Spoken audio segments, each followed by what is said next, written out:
Good afternoon, everyone. Welcome to No Talks Charter Chat. With me, I have Toni Drummond, all the way in the far right, and then I have Leslie Cheshier here next to me. I'm going to let them introduce themselves, and I also want to know what was your favorite moment in your career? You want me to start? Yeah, sure. I'm living my favorite moments of my career right now because we started Future Flight Global, which is an advanced air mobility future aviation company moving into sustainable flight. So I never thought when I was a child I'd be sitting here talking about Jetsons or, flying air taxis or what have you. So it's been invigorating, to say the least, to be here for sure. Awesome. And Toni, you also run Prestige Air Group, which is a boutique 135. Yes, a little bit more about myself. I was working in the industry in the 19s, so it's been almost 30 years in the industry. I have multiple aviation companies right now. I would consider myself an entrepreneur at this age, but for today's chat, we're talking about Prestige Air Group. I have a little 135 here in Vegas, and then Future Flight Global is my new brand again, moving into the future. So. Okay, great. How about you, Leslie? What do you do, and what's your favorite moment in career? So, Leslie Cheshier, Vice President of Owner and Charter Services for Jet Aviation US. So, that mouthful really just means all the customer facing groups that are part of Jet Aviation Flight Services on the managed aircraft owner side as well as the charter side.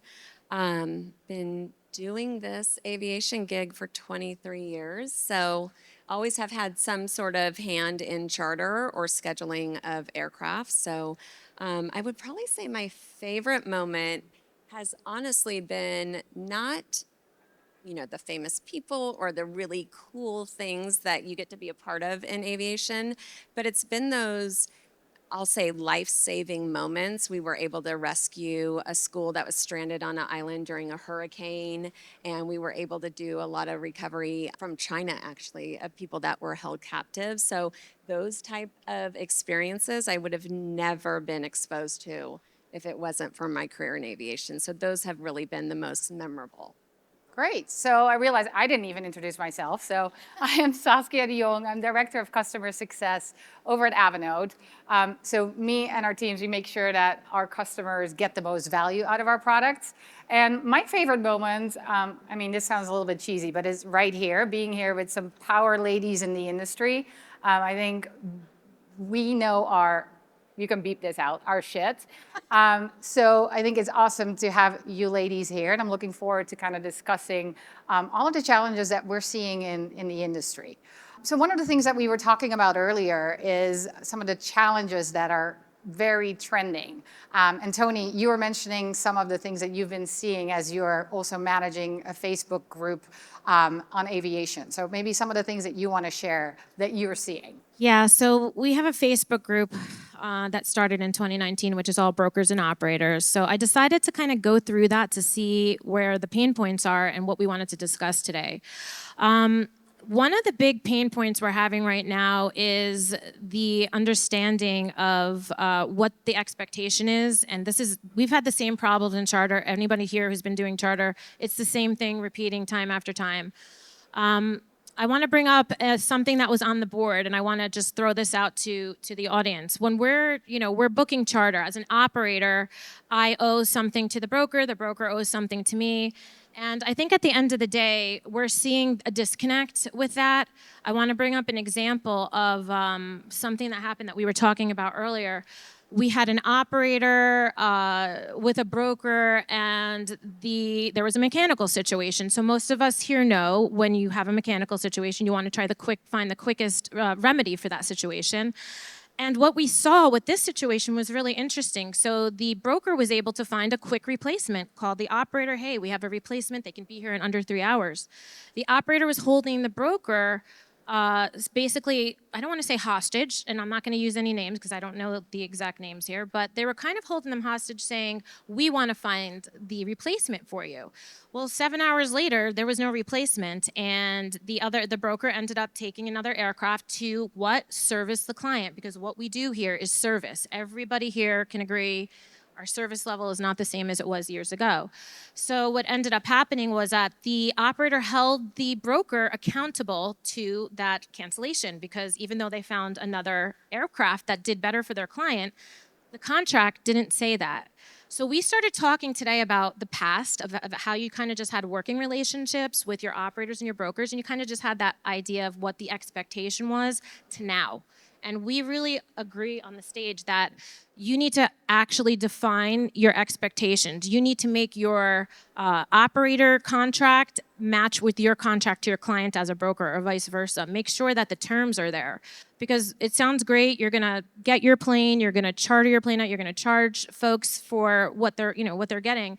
And at the end of the day, if what happens when things go wrong, is it in your contract? How long do they have to replace the aircraft? What is the cost to you? So these are things that you think about that just seem like commonplace when you're signing contracts, but we're seeing that there's no match. And that is really, really bad for our industry, because it hurts the service level that we provide these high-end clients that are paying a lot of money to fly and arrive when they want to. So we started talking about, like, what does that look like, and Leslie had some ideas on it as well, so.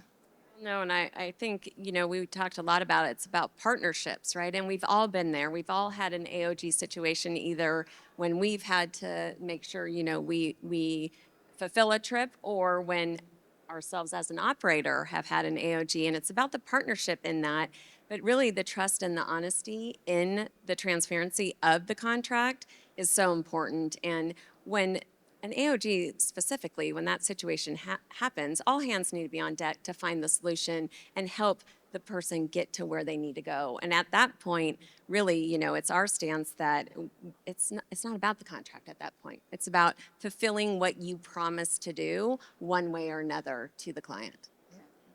I mean, the relationship building has kind of dialed back a little bit over the past couple years throughout COVID. There was a little bit of a frenzy there in the charter market. It was very hard to get aircraft. It was very expensive.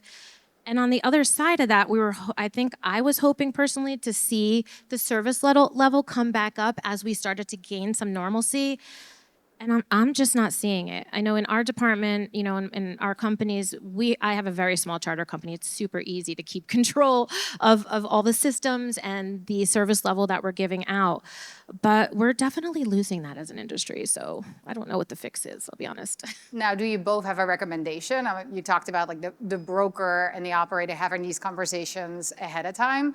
Is there any tips that you would give the broker on before you book a trip? This is what you should be doing.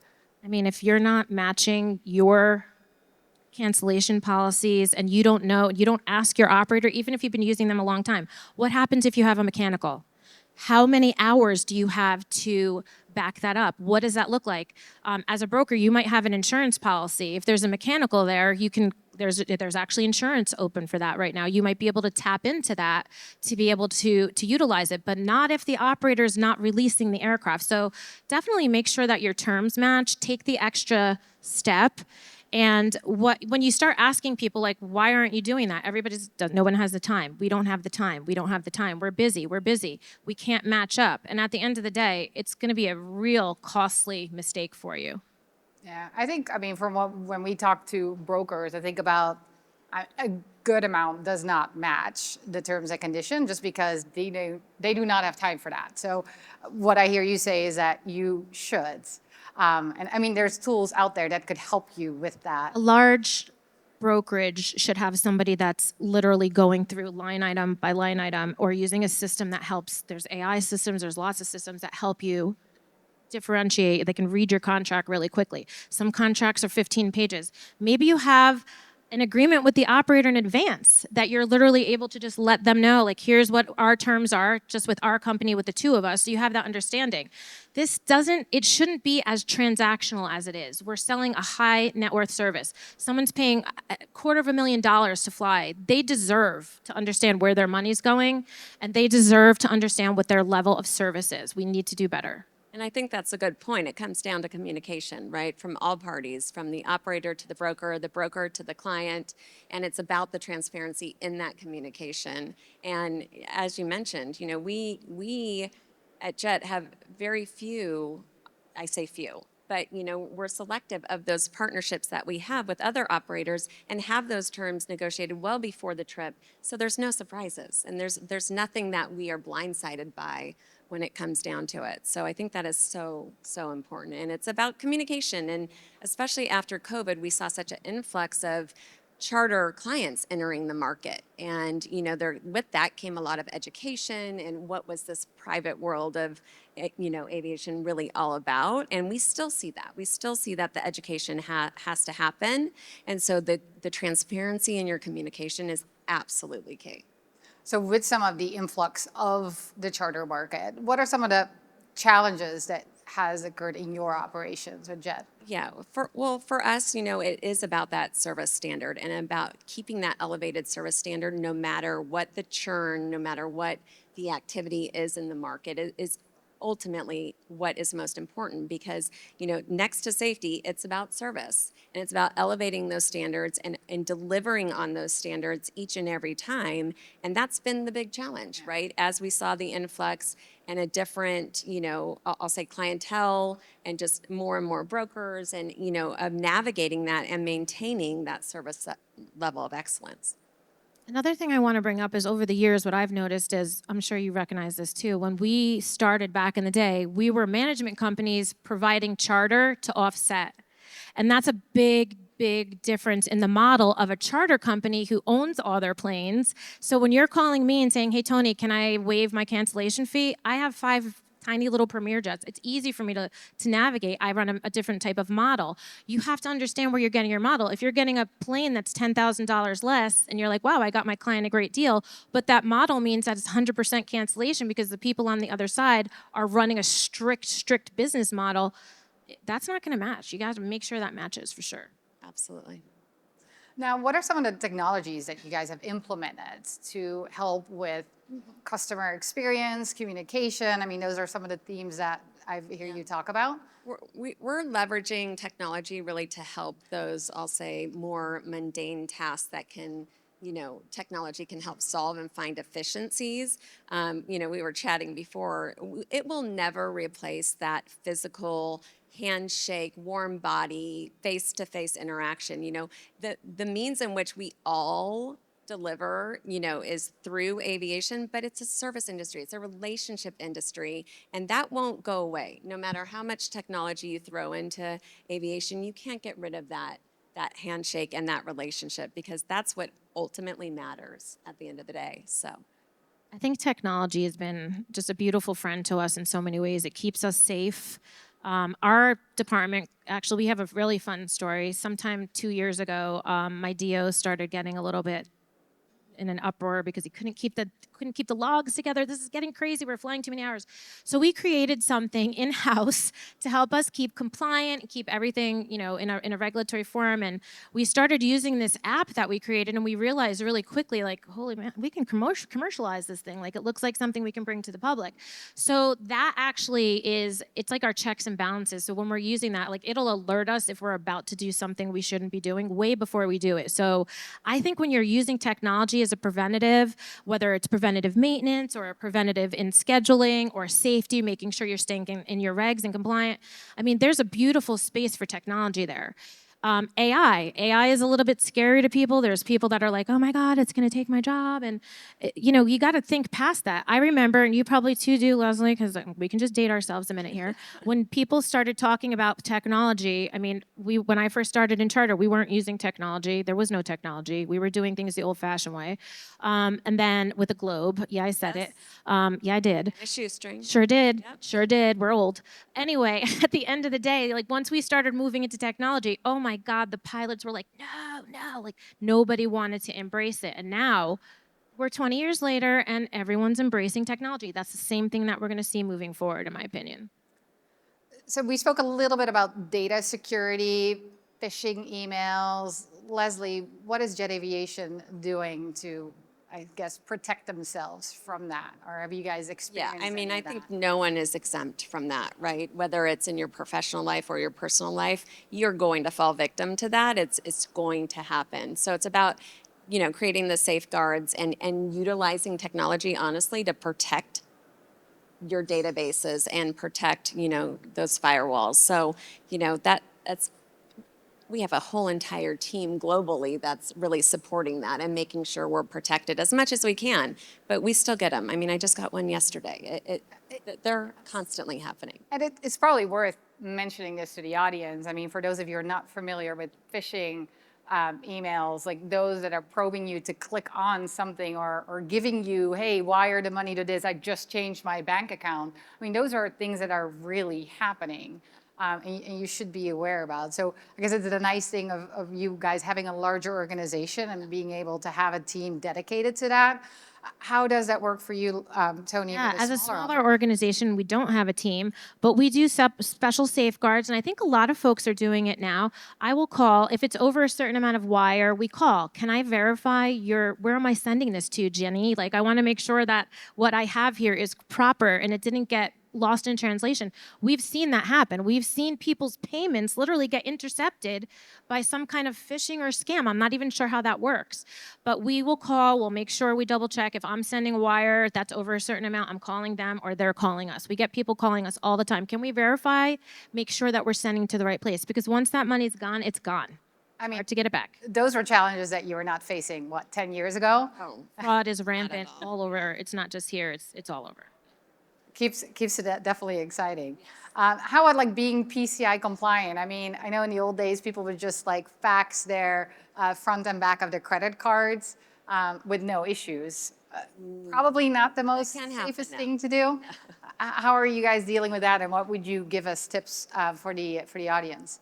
Yeah, we're using, software and programs out there that help protect it. So we aren't even at risk of holding that information or collecting that information because we cannot no longer fax or have that data, even outside of a database. And even in the database, you're not exposed to the entire number.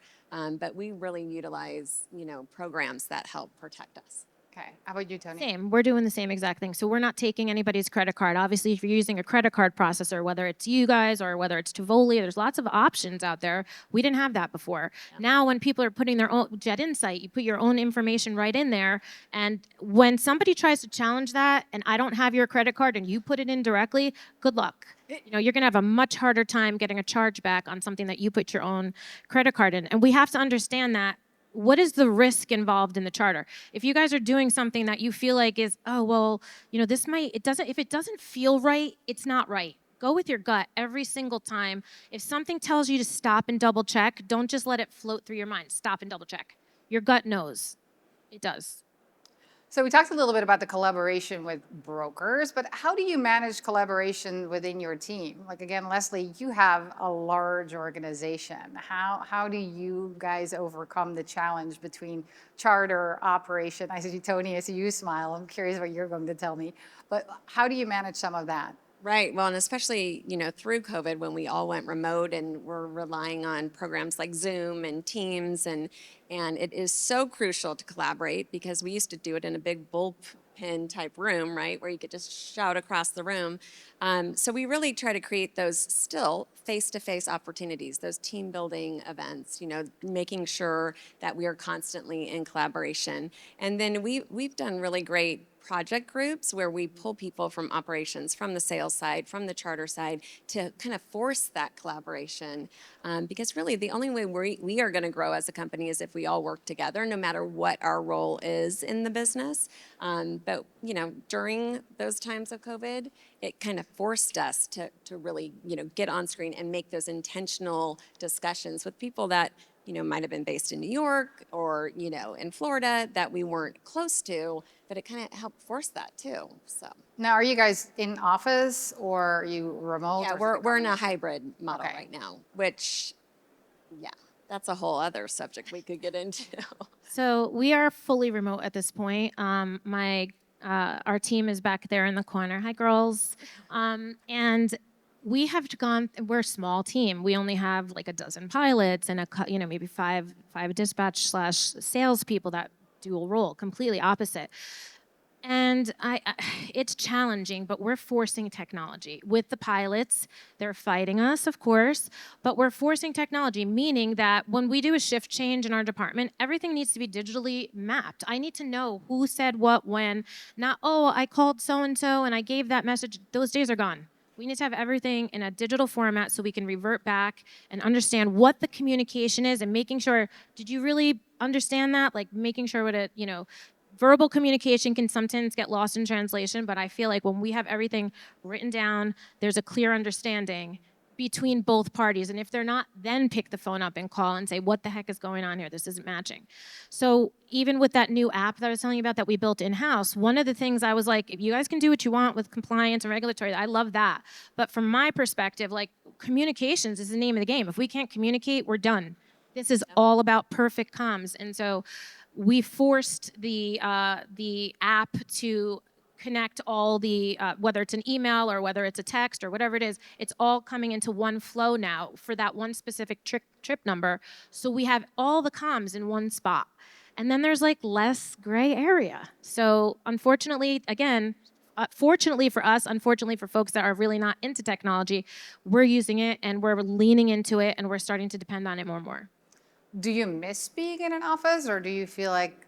Me personally, I'm never home because I'm on the road all the time. I love, when I feel like I need to go to an office, I just fly up here and go to we're right here in Henderson. But no, we get together during times. Some of us live right in Arizona. We'll get together, go to the FBO space and, Jet Aviation, and we'll have our meetings there. We definitely have meetings once a month. We have all of our crew meetings. Again, small operation, not large operation, so it's a little bit easier. But it's that face-to-face, right? I mean, we all go back to that face-to-face, no matter how remote we are, that connection. And I personally thrive in an office environment when I'm not traveling, just because the energy, you feed off one another. And that, I miss that. Like pre-COVID, I miss that just too. an energy when you Like walked the old into pit. the office. Yeah, Yeah. literally, it was like Everybody a bullpen. knew what everybody else was doing because you could overhear it. Exactly. And you can catch things like where you're like, I don't think you should say that. I heard them say this, but now, I think as we grow, there's less of that. Remember,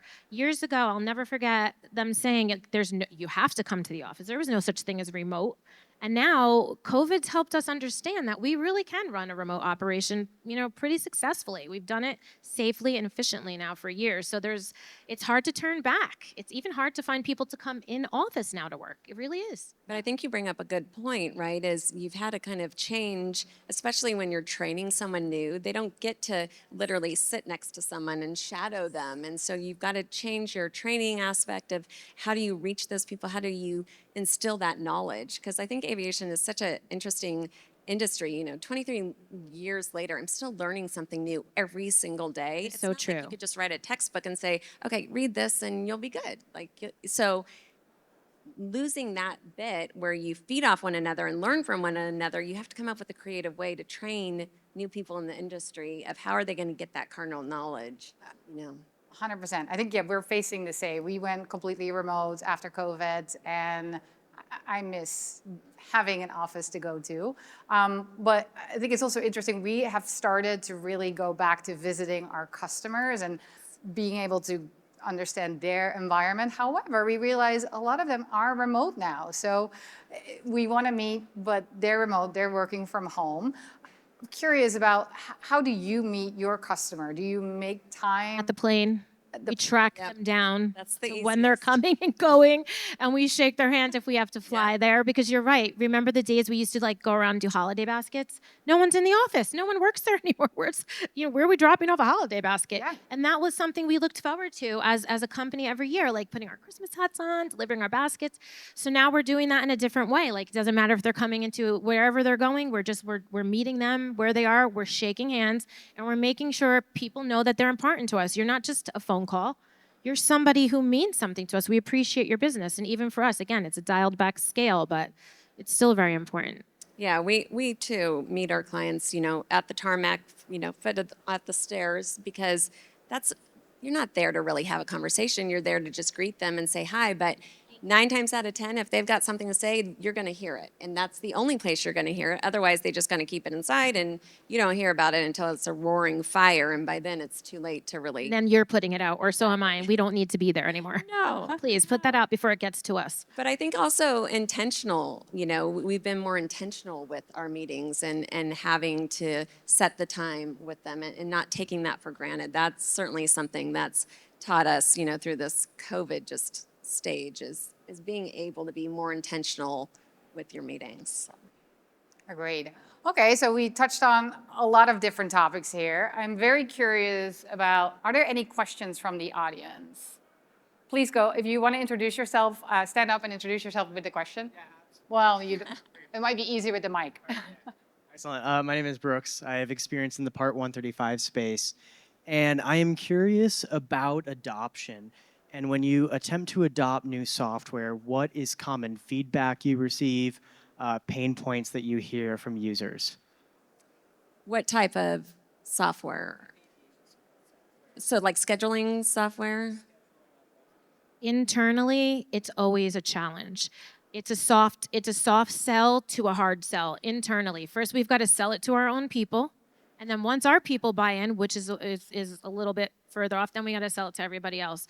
I think helping people understand how the system specifically is going to take tasks off of them and how it's going to make their flow easier is the name of the game. Because otherwise it just looks like, oh my God, we have something else to learn. Oh my God. And remember, everything we do here is safety, safety, safety. So once we get a good procedure going, no one wants to change it because it's safe and we know it works. Then when you have to start tweaking it, it's a little tiny bit at a time. Instead of just going, here's our new system, everybody learn it and everybody love it. We implement little pieces at a little at a time. And then we take the feedback, we'll grin and bear it, we'll work through the pain point and then deliver the next one. And it's not easy, it's not. But it's much easier than it was 10 years ago or even 15 years ago when we're trying to get people to use technology for aircraft, for everything. We're getting a lot more people understanding that if I give it this time, it will get easier for me. And that's key, right? There's a bit of fear of this will replace what I do versus enhance or create efficiencies for what I do. So we really try to highlight that. But with any sort of change, there's chaos. There's people who love it and people who are absolutely against it. So, with all things of leading a group of people, you just have to kind of walk them through it and meet them where they're at. But we are all for finding efficiencies and working with softwares that will deliver that for us. I have to add to this. I think I completely echo what you are saying. Most software companies do also have a great onboarding team, a great customer success team. They should really help you making feel comfortable, making sure that your team is comfortable. So absolutely. And partnering with them, Yes. right? Because you're not alone. And you're making a big investment. So we want to make sure that your team feels good about it. Good. Other questions? Hi, Luther Birdzell with JPL Technologies. I'm a owner, a Part 91 owner-operated pilot. When you guys look into the next, say, like 5 to 10 years, you've mentioned safety, number one, service, number two. So I think about, a business like yours, a company that can use technology really effectively to reduce their costs. Same safety, same service, lower cost, stronger, harder to compete with. What technologies do you guys see and what opportunities within your businesses do you see to improve your margins, reduce your costs using technology over the next 5 to 10 years? I mean, technology helps us go faster. Technology helps us scale. So even when you talk about the amount of quotes that you're able to put out using a good, swift technology program, you can do, XYZ amount of quotes, maybe you're able to do 25 with the right technology, you might be able to do 50. So that now brings up the amount of business that you have. So that's just one small piece of technology. We also have different, when we start to use technology, we can start to have a better idea of the economies that we see, like the lines that come up that we might not have been aware of before, and the overlaps. Where do we have redundancies? Like where do we have issues that, maybe that's the wrong word, we have issues where we can really dive in and pinpoint exactly how we can add or take away from that one little node, as you see. So I think aviation as in the past, we didn't have everything line item down to understanding each individual cost, whether it's a landing fee, whether it's a handling fee. We have ways that we can negotiate that, and technology helps us really define all of that. That's from a small operation anyway. Yeah, I would agree with that, right? It's about scalability and making you more efficient at what you already have to do. And those mundane tasks, I mean, I can't say that enough because it's very laborious to go through, especially on the managed client side, and all the expenses. And we have an owner portal that makes that all digitalized, and the owners can go in and create their own reports and really see where they're spending their money. But it also helps with our buying power, right? Where we can really see where we are investing and what we can do to improve that and help save our clients money. So it's a two-way street on that. I know there are probably more questions, but we are out of time. So if you want, we'll make sure that we're standing in the back so you could catch Toni and Leslie for any further questions. I want to thank everyone here for joining us today, and I'm looking forward to at least having more conversations with you at our booth. Thank you. Thanks, everybody. Thank you.